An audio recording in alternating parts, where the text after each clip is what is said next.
chers auditeurs et téléspectateurs de la radio et télévision Veritas catholique, nous écoutons la déclaration de son Excellence Monseigneur Samuel Cléda, archevêque métropolitain de Douala, suite à la proclamation des résultats de l'élection présidentielle du 12 octobre 2025 et les violences post-électorales. Aux prêtres, religieux et religieuses, fidèles laïcs, âmes de bonne volonté, un cri s'élève dans Rama, une plainte et des pleurs d'amertume. C'est Rachel qui pleure ses fils. Elle refuse d'être consolée, car ses fils ne sont plus. Jérémie 31, 15. L'élection présidentielle du 12 octobre 2025 s'est présentée pour nous, Camerounaises et Camerounais, comme le kairos, c'est-à-dire le moment favorable pour écrire une nouvelle page de notre histoire, le changement. Nous avons, pour une large majorité, exprimé ce désir, cette volonté, cette aspiration profonde de notre cœur et de notre âme, par le choix massif du candidat, du leader que nous avons estimé capable de rassasier cette grande faim et d'étancher cette immense soif du peuple camerounais. À travers les réactions des uns et des autres après la proclamation des résultats de l'élection présidentielle du 12 octobre 2025, de nombreux citoyens qui s'attendaient à un avenir meilleur ont eu la ferme conviction que leur choix n'a pas été respecté.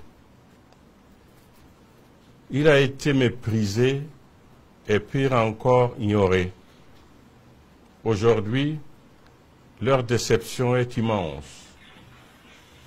Face à cette attitude qui a indigné une majorité écrasante des Camerounais et la communauté internationale, tous les responsables de notre pays sont invités à réfléchir en profondeur sur les conséquences de la situation actuelle. Car la proclamation des résultats du 12 octobre 2025 avait la déception et l'indignation qu'elle a ravivé dans la pensée et le cœur d'un grand nombre de nos compatriotes, a donné lieu à des marches et manifestations à caractère pacifique. Malheureusement, elles ont connu de graves dérives à travers des actes de vandalisme, de pillage, de vol aux conséquences graves sur la vie matérielle et économique de beaucoup de personnes innocentes dans les villes comme Douala, Garoua, Maroua, Bertoua, Chang, etc. Ce qui est déplorable et condamnable. En effet, d'une part, des édifices publics, certains établissements commerciaux et des boutiques ont été saccagés, pillés, vidés et d'autres incendiés. Ces actes regrettables et répréhensibles ont plongé leurs propriétaires dans le désarroi et la misère. D'autre part, des violences verbales et physiques, des intimidations ont été exercées sur les populations. Il y a eu de nombreuses arrestations et des assassinats, surtout parmi les jeunes, et cela se poursuit malheureusement. Tout en travaillant sur une autre manière de sauvegarder la sécurité des personnes et des biens, il est indispensable que ces violences, ces intimidations, ces arrestations et assassinats prennent fin.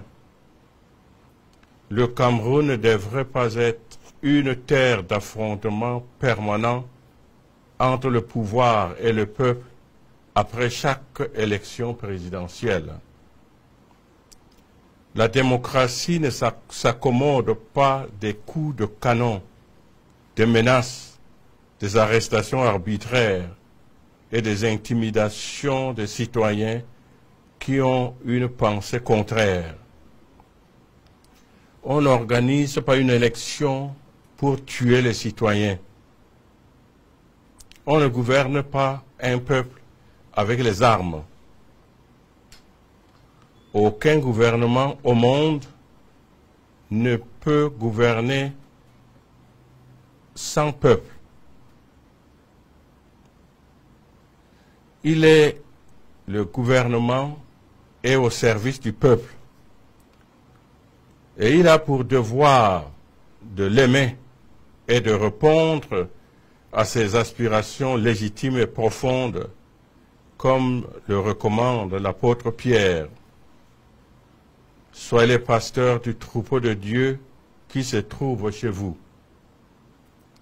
Veillez sur lui, non par contrainte, mais de plein gré selon Dieu, non par cupidité, mais par dévouement, non pas en commandant en maître à ceux qui vous sont confiés, mais en devenant les modèles du troupeau. Cet appel s'adresse à tout dirigeant. Il est temps que nous nous penchions sérieusement sur les origines profondes de ce malaise, de cette colère, de ce ras-le-bol qui pousse les Camerounais à avoir de tels agissements et de trouver des solutions appropriées. Nos compatriotes demandent à être écoutés, que leurs besoins et aspirations profondes soient pris en compte et considérés. Le Cameroun profond crie sa souffrance, sa misère. Les populations ont faim parce qu'elles n'ont pas de travail. Le taux de chômage général actuel est estimé à 74% et celui de pauvreté au Cameroun en 2024 est à environ 37,7%. 10,1 millions de Camerounais vivent avec moins de 1000 francs CFA par jour. Le Cameroun compte plus de 6 millions de citoyens sur les routes de l'exil ou de l'immigration clandestine, confère Centre d'études stratégiques d'Afrique. Notre pays est dépourvu d'un système économique fiable pourvoyeur d'emplois. Le déficit énergétique ou électricité ne permet pas le développement du tissu économique. Le peuple inquiet est de cette situation qui perdure. Sans aucun signe d'espoir à l'horizon, des citoyens ou de familles préfèrent s'en aller à l'étranger. Un peuple qui descend dans la rue pour crier son désespoir exprime une rupture et interpelle la conscience des dirigeants. Si des milliards de nos francs sont dépensés pour organiser les élections, on peut également en trouver pour le bien-être des populations. Nous ne saurions faire la sourde oreille, ni rester indifférents, insensibles aux signaux de détresse qu'elle nous envoie. Nous sommes parvenus au terme d'une élection présidentielle.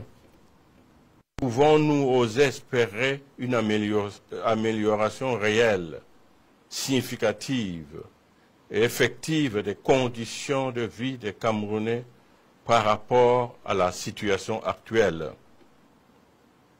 Cette situation qui est marquée par la malgouvernance, le chômage, l'émigration des jeunes, la sous-scolarisation, le manque d'emploi, le délabrement des routes, le déficit énergétique, les injustices, les inégalités sociales, la corruption, l'exploitation des richesses du pays par une minorité de Camerounais, un luxe insolent de certains pendant qu'une majorité croupit dans la misère, l'insécurité grandissante, la vie chère, le tribalisme, l'inégale répartition des richesses du pays, l'usage du bien commun à des fins égoïstes.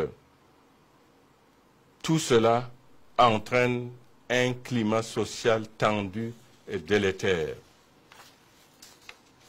L'apaisement et la préservation de la paix et de la stabilité dans notre pays aujourd'hui passent par une prise de conscience collective de ces différentes crises qui minent notre pays et engendrent la souffrance et la misère des Camerounais et la ferme volonté d'y apporter des solutions appropriées. Que l'Esprit Saint éclaire nos dirigeants et le peuple camerounais et que la Vierge Marie, patronne du Cameroun, intercède pour nous. Donné le 1er novembre 2025 en la solennité de la Toussaint. Je vous salue Marie, de grâce, le Seigneur est avec vous. Vous êtes bénie entre toutes les femmes, et Jésus, le fruit de vos entrailles, est béni. Sainte Marie, Mère de Dieu, priez pour nous pauvres pécheurs, maintenant et à l'heure de notre mort. Amen. Au nom du Père, et du Fils, et du Saint-Esprit. Amen.